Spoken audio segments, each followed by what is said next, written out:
Welcome to The Backstory. I'm your host, Anne Hancock Toomey.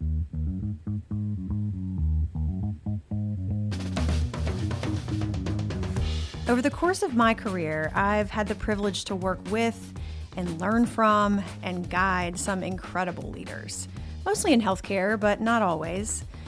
The Backstory is a chance for me to talk to some of them, unpack who they are and where they came from, and how it all influences who they are today and how they lead. Ultimately, each conversation offers a case study in what I'm calling authentic leadership. Let me now invite you into our conversation for the real backstory. Today, I am thrilled to spend time with Joanne Anderson, a 45-year industry veteran who has navigated practically every leadership role in healthcare. Joanne is a health system CEO a couple times over and now an advisor to healthcare leaders in search of real-world practical counsel to get things done. Welcome to the podcast, Joanne. Thank you. I'm so happy to be here today. Honored that I could be here and love to talk about leadership across all venues. Joanne, our team has worked alongside you for many years. And in the words of one of my partners here at Jarrard, you are the definition of a difference maker. Your career in healthcare, of course, has spanned chapters in nursing and healthcare leadership with Humana and HCA, a move to CEO of hospitals in Kentucky and in North Carolina, and now you're in consulting. I think a common ground through all of these stops was a commitment and, dare I say, even a heart for rural healthcare, and for ensuring that these communities have access to the very best and that they don't get left behind. But through it all, what I know about you, Joanne, is that you are both tough as nails and as beloved a leader as they come wherever you go. And I'm really excited to get to spend some time learning about how you've developed a reputation for being the kind of leader that people want to follow. If you're ready, let's dig in. Okay, I'm ready. Where do you want to start? Let's start at the beginning. You grew up in rural Kentucky, not far from my own family's roots. Yes. So tell me about where and how you grew up. Yeah, so I did grow up in rural Eastern Kentucky. I grew up in a small community, and I say community because it wasn't even a town. And the name of it is Peabody, Kentucky. We were there because my dad worked for the National Forestry Service, and we lived in forest. So Peabody was actually named, and it had a post office, but that's all it had. Prior to the Forestry Service, the Ford Motor Company was there and harvested trees to make wheels for Model A's or whatever. Mm-hmm. My desire for rural and passion for rural healthcare really came from that because we were miles away from any healthcare provider except for the Frontier Nursing Service. Mm. And they came once a week for half a day. So if you were sick, you had to wait until Wednesday morning, and then you went to see the nurses. They were also people that influenced me to go into healthcare because their commitment to rural Eastern Kentucky, the Appalachian Mountains, and the people there was just amazing. None of the nurses who worked there were native to that area, but it was a mission for them. Yeah. And they wanted to make sure that the people of that area had access to some type of healthcare. So it made it my passion and my journey throughout my career to ensure that rural communities had the best that they could possibly have. Wow. I think I shared with you, you're from Clay County, right? Yeah. Okay. And my mom's family is from Leslie County, and my great-grandmother actually moved to that area as a missionary back many years ago, met my great-grandfather who was a coal miner, and they married, and my mom grew up in that region. And it's a really remote, very rural, very proud culture and community. So what is, as you think back, what's something that you take from those days, maybe beyond the influence of the nursing service, the Frontier Nursing Service, from your family or from that community that really sticks with you today and how you lead and how you live? When I think about my roots in that Appalachian area, the strength of the people, the resilience of the people, their desire to be the best they could possibly be and to fight through anything that they encounter, any challenge that comes in front of them. And as you said, very proud people. Mm-hmm. And I remember when I left Kentucky and came to North Carolina, my dad said to me, he called me Jody, don't forget your roots. Mm-hmm. And he was also saying, don't get bigger than your britches. Your riches, yeah.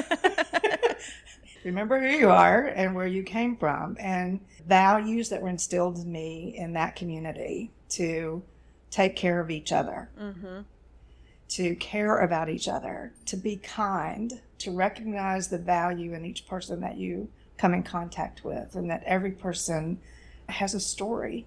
Don't forget that your story is not bigger than theirs. And I think the other thing that it taught me too is that you don't always have to lead, but you do have to support. You never knew when you might be called upon to do something for somebody else, or you might need to have help from them.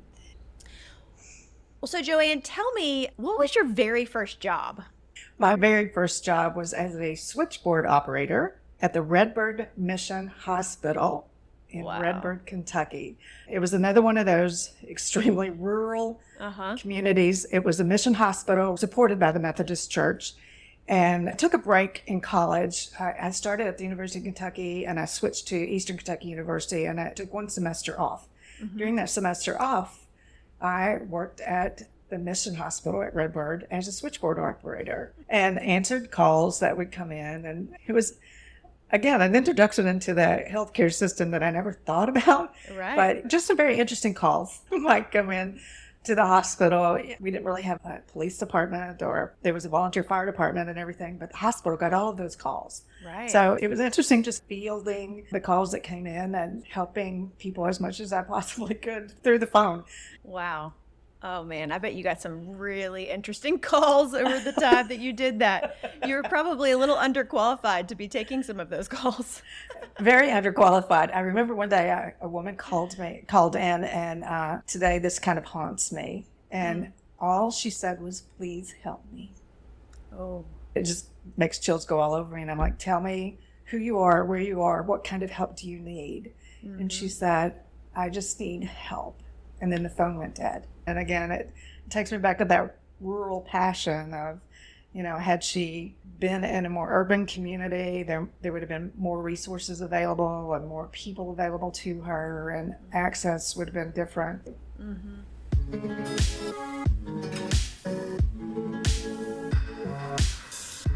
Well, tell me, if it was in that job or maybe prior, a teacher, a coach, who's the first leader that you can remember that impacted you in ways that really shaped you and that you carry with you today? So I had a teacher in high school, and I went to Clay County High School. There were 178 people or so that graduated with me, but there were 12 of us who were in advanced classes throughout high school. We had one teacher, Stanley Abner, who taught math all 4 years. So by the time we were seniors, he knew us very well. And I remember as a senior, we were sitting in his advanced math class, first semester of our senior year. And he said, "Okay, today we're not going to talk about math. We're going to talk about the future. And I want to hear what your future is." And I'm like, "Oh, crap. I don't really know what my future is." So I had the Frontier Nursing Services influencers, and then most of the other women I knew were teachers. And I knew teaching wasn't really the direction I wanted to go. So several of my classmates ahead of me, particularly the girls, they were going to major in nursing. And I thought, that's a good one. So by the time he got to me, I said, "I'm going to go to the University of Kentucky and I'm going to major in nursing." And he said, "Joanne, promise me that you will do more than empty bedpans," which there's nothing wrong with emptying bedpans. "Find a way to use your mind to make a difference." That has stuck with me throughout my career. Loved the bedside nursing, loved doing all of that people type of stuff. But like I said, he knew us pretty well, and I think he knew she's not going to be the best hands-on person. But I was the class president and involved in I was the co-editor of the newspaper and things like that. So for him, he's like, don't just accept status quo for yourself, but push yourself as much as you possibly can. He just believed in us. Yep. He encouraged us. And I saw him a few years later, told him what I was doing, and he said, "Okay, but there's more you can do." And at that point in time, I was a nurse manager. And he said, "I'm proud of you, but I believe there's more that you can do." Yeah, and it's just such a reminder of the power that we have, right? In influencing others' lives, because we're able, when someone sees potential in you that you don't see in yourself, Right. and can help you visualize it, or pushes you beyond what you think your own limitations are or what you think your path should be. It's just such a gift. And I would imagine that there are dozens of people, if not more, who would say that about you, that you've made that kind of difference in their lives. I hope so. I've had some feedback from some people along the way. And, Mr. Abner was the one that influenced me through high school. My last semester of college, I had a professor, Dr. Diana Weaver, who again, she taught leadership. That was my first real introduction into leadership. Wow. And that last semester of nursing school focused strictly on leadership. And about halfway through, she said, I think you're ready to practice leadership. I'm like, okay. So for my clinical experience that year, she sent me to a nursing home on the 3 to 11 shift to be the charge nurse, to be in charge. And I'm like, but I'm not even a nurse. And she said, you're not going to be doing the clinical stuff. You're going to be leading the people that are there. And I'm thinking, oh my God, these are people who have experience. I have no experience whatsoever. But again, she was one that pushed and said, I think you can do this. This is about connecting with the people and understanding what needs to be done and the processes need to be put in place and getting people to follow you and finding ways to get them to do that without offending them. And one of the early things I learned, though, is my very first leadership position as a nurse manager. People listen to you if you have a title, and they believe you until they don't. Yeah. Early on, I wanted to listen to everybody, so I had meetings with various levels and that type thing.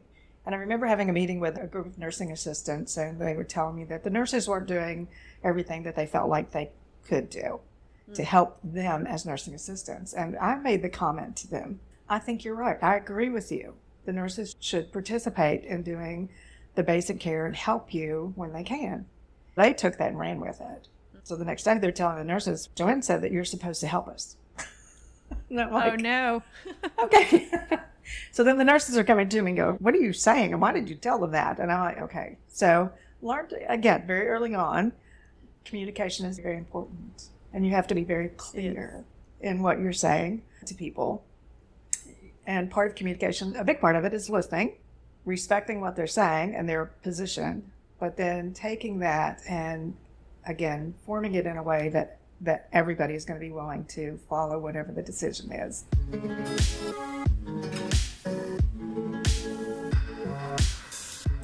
Okay, so backing up a little bit, you graduated from college and majored in nursing, as you said you would in high school. What was your first nursing job? My first nursing job was as a med-surg nurse on the 3 to 11 shift at Patty A. Clay Hospital in Richmond, Kentucky. So they hired me right out of school, and then within 6 months, I was the charge nurse on that 3 to 11 shift. I don't know if that was by default or they just thought she's green enough, she'll take it and do it or whatever. But that was my first opportunity to experience leadership. Okay. And so talk to me about the series of steps that led you from your nursing roles into sort of more administrative roles. So after Patty and Clay, I went to Somerset, Kentucky, and worked at Lake Cumberland Medical Center, which was a Humana hospital. I started out in the critical care unit there, again on the evening shift, but very quickly was asked if I would move to med-surg and be the nurse manager of the med-surg unit. I did that, and it was a huge unit. It was 64 beds, large staff to deal with. And it was at that point that I was asked to be a part of the Humana executive training program. Started very early on with that. And I was in Somerset for a number of years, stayed at that level there. I moved to Lexington, Kentucky, and helped open a Humana hospital in Lexington. And was promoted to a director level position. And within about a year and a half of opening that facility, the vice president for nursing left, and I was promoted to that level in that facility. From there, we moved to Louisville, went to Suburban, which was another Humana hospital in Louisville, was a director of med-surg there. And then the vice president for patient care services position opened up at Audubon, which was the Humana flagship hospital in Louisville. And I applied for that position, and I was surprised I got it, which was okay. So I did that for about 7 years. So I had opportunity at that point to move to Pikeville, Kentucky, to be the vice president of patient care services. A friend of mine had relocated there. She was the chief operating officer, and she said, "You need to give it up. You need to come here. This is where you need to be." Moved my family to Pikeville, and a year later she left. I'm like, okay, you got me to Pikeville, and now you're gone. But when she left, I was offered the chief operating role. Very quickly, again, somebody else saw something in me and just said, "I think you've got the skill set to be the chief operating officer." So I was promoted to that. And then within about a year and a half, the CEO unfortunately had some health issues. And I was asked to fill in at first as the interim CEO, and then he was not able to return. The board said, "You're doing fine. Why don't you just keep it and continue to be the CEO?" So again, it was other people. That's quite an ascension, though, right? From VP of patient care to CEO in a matter of 2 years. That's unusual. That was unusual. It was a very rapid transition to that level. I couldn't have done it if I hadn't had support around me. I had a team who were like, "Yes, take it. You can do this. We're with you. Help us get there." The community was accepting of that. Again, Pikeville's a small community, so you have to make a connection with the community as well if you're going to be in a leadership role like that. Because I had that support, and I had family support. My husband was like, "Yes, you can do this. I'm behind you 110%. So take it if you feel like it's the right opportunity for you." So that's how I got to that level. But I believe the seed was planted when Stanley Abner said to me, "Use your brain. Use your mind to make a difference." Yeah. Oh, that's so cool. Okay, so you were CEO of Pikeville Medical Center for about a decade. 11 years.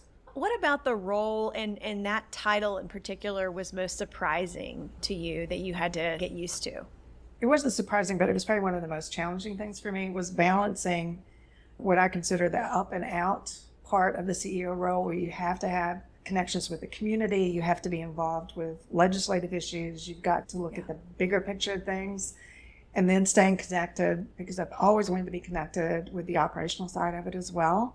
So balancing those two was probably my biggest challenge.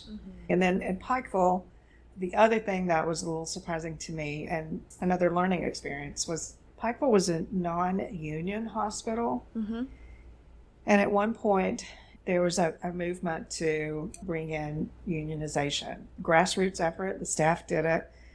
And as a leadership, you can't do anything with that. You have to kind of let it just happen on its own if that's what's going to happen.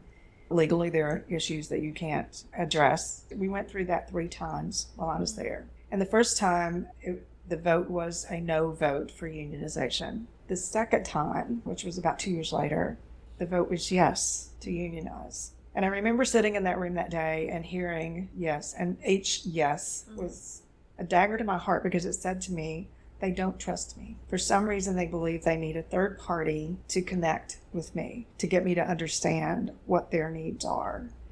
And at that point, I felt like I had failed. I totally failed them, because, again, as a new CEO, you're thinking, this is what I'm supposed to be doing, and I'm supposed to be able to connect with them.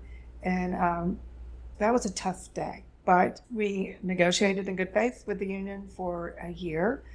And I had a staff member come to me one day, and she said, "This is not right. We don't need this. What can we do about it?" And I said, I cannot tell you what to do about it. There was a vote to go in that direction.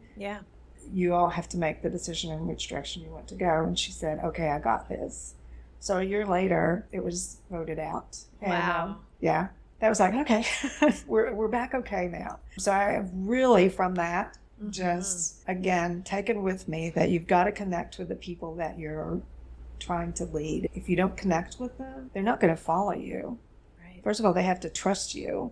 I think it's that kind of trying to balance with, yes, I hear what you're saying. But the bottom line is sometimes you just have to make the hard decision and say, this is still what we have to do. But I always tried to give the why are we doing this? And most of the time, if you can give the why, people are going to say, I don't like it, but I get it.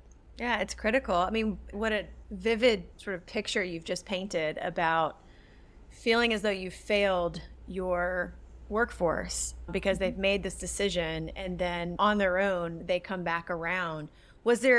Were there things that you did in the in-between period? What were some of the changes that you made that led them to the decision that, you know, we don't need this. This creates a barrier actually between us and leadership, and Right. we trust Joanne and the leadership team. What were some of the things that you prioritized?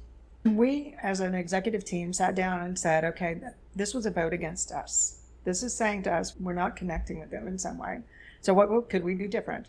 So we made a concerted effort to ensure that the executive team was visible, that we were talking to people throughout the organization. We also established some councils where we brought in specifically almost targeted conversations with, okay, here's the challenge that we have. What do you think you could do about it? And I think that made all the difference in the world. It was really being collaborative, working together. It was a deep dive into reflection before we made those changes and saying, this is what we can do. And we'll see what that, even if the union had stayed in place, we still believe that was the right thing to do. Yes, absolutely. Well, it was, you know, reflective of just, I mean, the humanness of healthcare. People just want to be seen. They want to understand where an organization is going. They want to understand why the status quo is untenable. They want to have their voice be heard. They want to be asked what their opinion is and what their ideas are. They want to see some of that in where the organization heads. And you did all of that. So good on you. I would imagine you took kind of those lessons into the next chapter of your career, which was with Southeastern Health in North Carolina. You became CEO there in 2007. Why did you choose to make the move? I actually moved to North Carolina because of my husband's career. Oh, okay. He wanted to go in a different direction, and fortunately got a position that he was told by his company, you need to live in the Carolinas. You can live wherever you want to live, but you need to be near an airport. So when he and I were discussing where we were going to go, because it affected my career as well, right? He's like, okay, I know what my parameters are. You figure out where you want to be and what you want to do with your next step. And when I looked at the positions that were open in the Carolinas, the Lumberton position appealed to me because it was rural. Since my husband was going to be traveling a lot, I preferred to be in a community that was 50,000 people or less, that it had certain attributes, that it had a healthcare system focused on being a center of access for rural communities. That's really where my passion was, and it gave me an opportunity to figure that out. That's what was really the most important thing to me. Yeah. When I called the recruiter and said, I'd like to submit my resume, he said, we're in our last step for this position, and I don't know if I want to take another resume or not. And I said, okay. But he and I talked for 2 hours on the phone. After that, he said, if you'll come to Atlanta in the next 3 days, because I'm ready to submit the final list of candidates, we'll make a decision whether to put you in there. So I went to Atlanta over the weekend, met with him, and he said, okay, we're going to give it a try. The board said that they thought I was the right person, and the recruiter kept telling me that I had to fight for that position in North Carolina if I wanted it. And I kept saying, if I'm the right person, they're going to take me for who I am, not fighting for anything. He told me afterwards, when he called me and said that I was being offered the position, he said, I didn't think they were going to take you. First of all, you're a nurse, you're from Kentucky, you're a female, and I just thought that board was going to be too conservative, that they weren't going to take you. And I said, we're going to give this a try. Yeah. And so tell me a little bit about your time at Southeastern. I know you went through a whole host of things, including a partnership with UNC and COVID and so many other things, but give me a sense of that journey, and maybe what are you most proud of that you were able to accomplish in that chapter of your career? Oh my gosh, the Southeastern experience was amazing. It was everything and more that I wanted when I went there. I went there very naively, though. It was a triracial community, Native American, African American, and Caucasian, almost equally spread, and has a long history based on racial issues. And While I knew that going into it, I didn't know how that was going to impact me from a leadership perspective. So one of the things that I'm very proud of was that I was able to balance things with all three of those communities and became, I believe, accepted in all three of those communities. That I was looking out for their best interests, that I wasn't trying to play favoritism for one versus the other. So that's probably the thing that I'm most proud of. The second thing that I'm so proud of is the team that I was able to work with. We faced so many challenges together. Our cancer center was struck by lightning and burned to the ground on a Saturday morning. Wow. And I remember standing with the executive team and the staff who were in tears. But the number one thought was, what are we going to do? It's Saturday morning and we have a full patient load beginning Monday. Yeah. And for whatever long it's going to take to rebuild this cancer center. Over that weekend, that team came together and no patient missed a treatment, an infusion, a lab draw.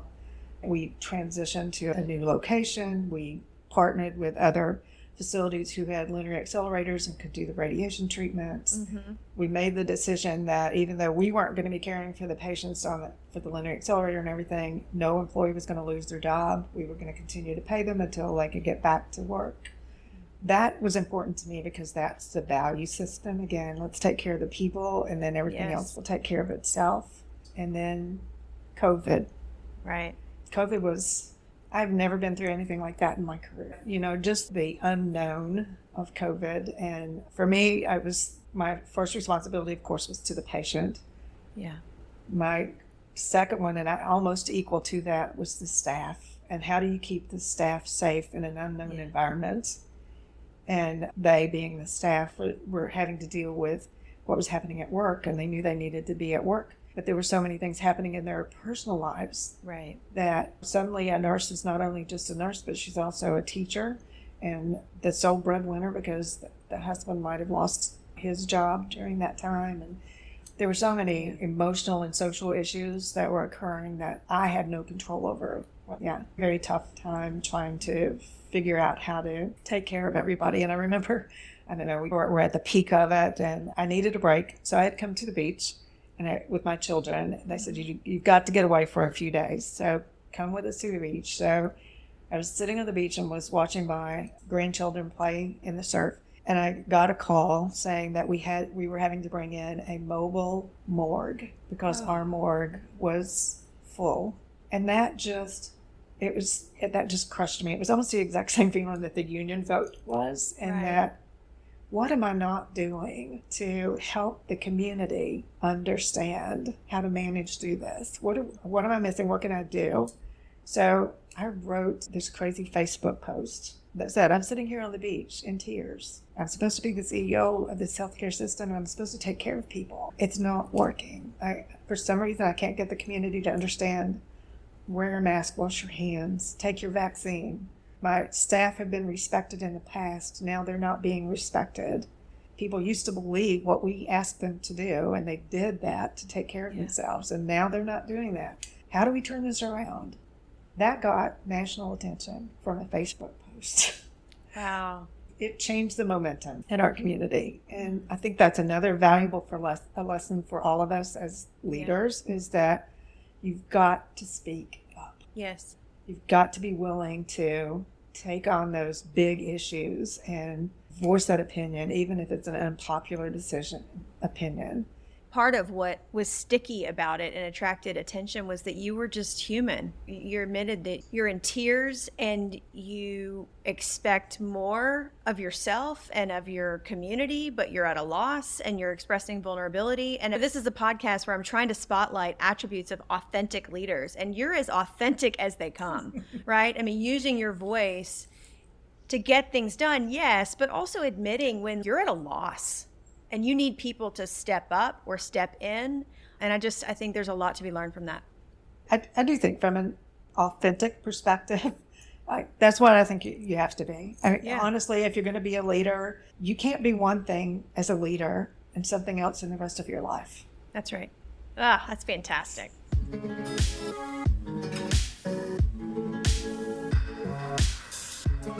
Well, so you mentioned your family. Yes. Tell me a little bit about your family, and in particular, how you successfully juggled the different competing priorities in your life with your career and your family and things that were important to you. Okay. I will tell you that I wasn't perfect. None of us are.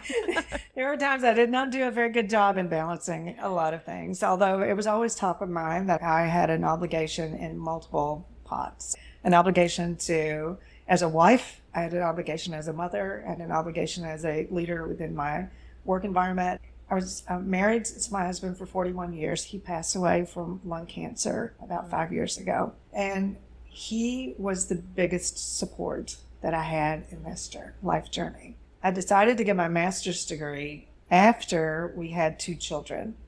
And he had a startup company that he was doing.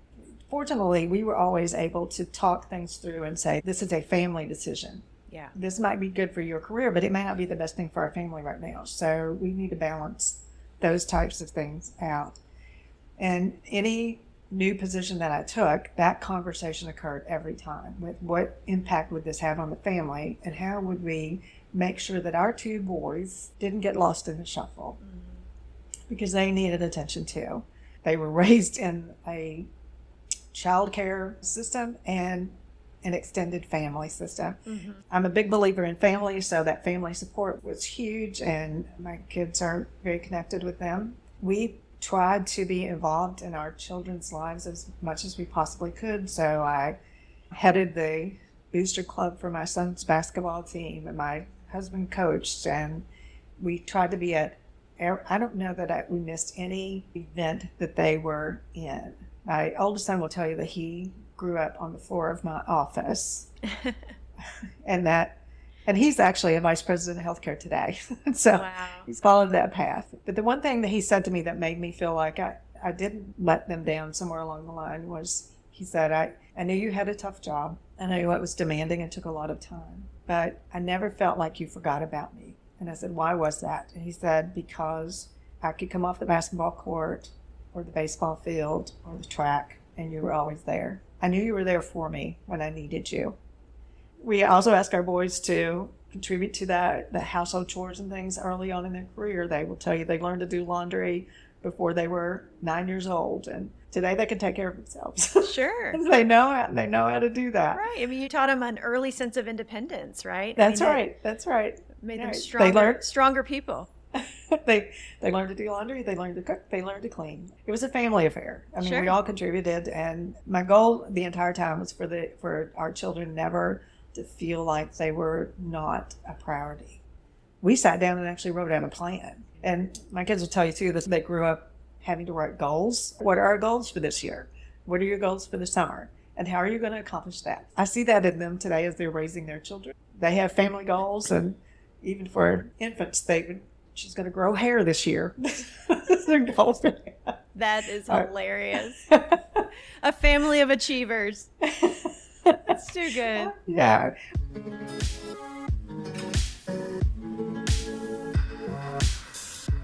So Joanne, we've talked a lot about leadership and the things you've learned over the years. And if you could just sort of boil it down, and I know it's hard to do, but if you could name 3 characteristics of the most effective leaders, what would those be?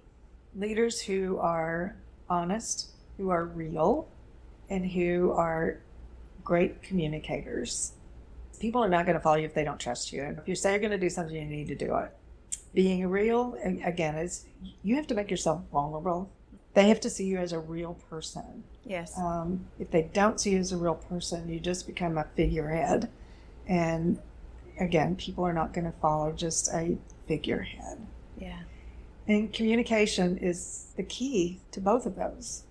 Communication, not just one-way communication, but communication in all aspects. Listening. Listening is extremely important. People knowing that you hear them and that you care about what they're saying, and that you're honest with them when you communicate back to them. Well, those are 3 good ones, and I couldn't agree more with you. So the best leaders, I think, prioritize habits that keep them healthy. What are a couple of yours? I've not always been good at that either, but I have found that certainly the usual ones where it's eating well, exercising. But I think for me, it's forcing myself to take the time to disconnect.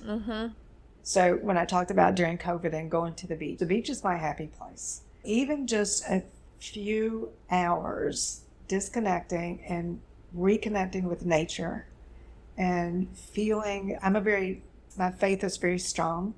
So connecting with God on a different level for a little bit is really important to me. That makes all the difference in the world. And then the other thing I found in the last few years, during COVID in particular, I started painting. I'm not very good at it. I'm a self-taught artist, but the thing that I enjoy painting, which is crazy, are clouds. Oh. Clouds to me just speak to me for some reason, and I could sit and watch clouds all day long. I said to a friend one day, "What color are those clouds?" And the response was, "They're white." And I'm like, "No. If you look at those clouds, they have all different colors in them." To me, those are kind of like people. People come in all different colors, all different shapes, all different. And if you just get lost in that view, it, to me, just releases a lot of anxiety and stress and allows me to reset, be able to go forward. Oh, that's beautiful. We have that in common. I'm also a self-taught painter, and I love it.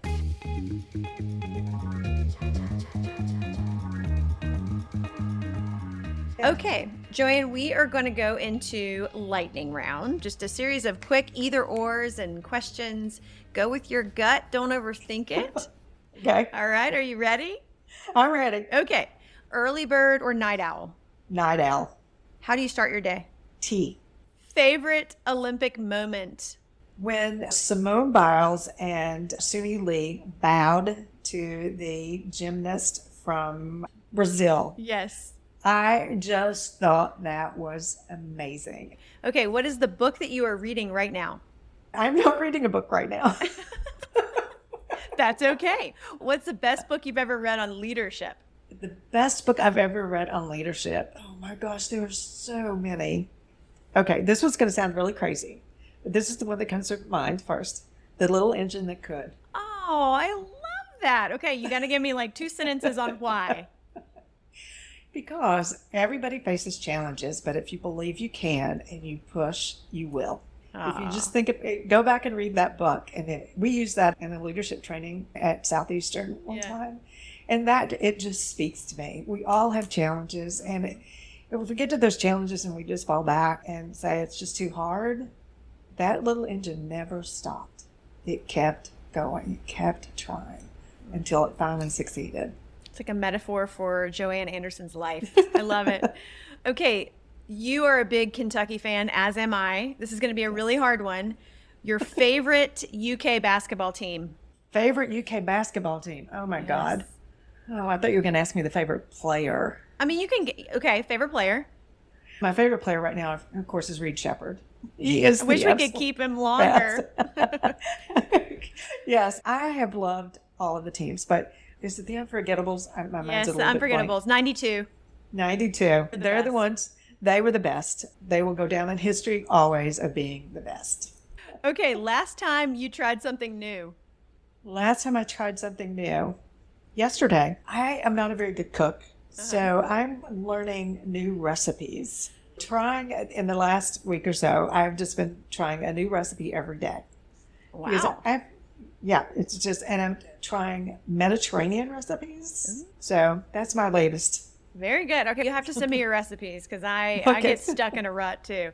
Okay, well, we have come to the end of our lightning round. Is there anything that I should have asked you? Anything more that you'd like to share before we wrap it up? You know, I don't know that there's anything else that I necessarily have to share, but I do want to share one thing. I have to give credit to my parents. Neither of my parents had a high school education. They were hardworking people. My mom was a stay-at-home mom. My dad worked for the Forestry Service. They were probably the smartest people in terms of life that I know. And my dad said to me one time, my husband asked him, "How did you raise 7 children and them all be successful?" And he said, "Terry, I didn't raise 7 children. I raised 7 individuals." And when you think about that's really what leadership's about too.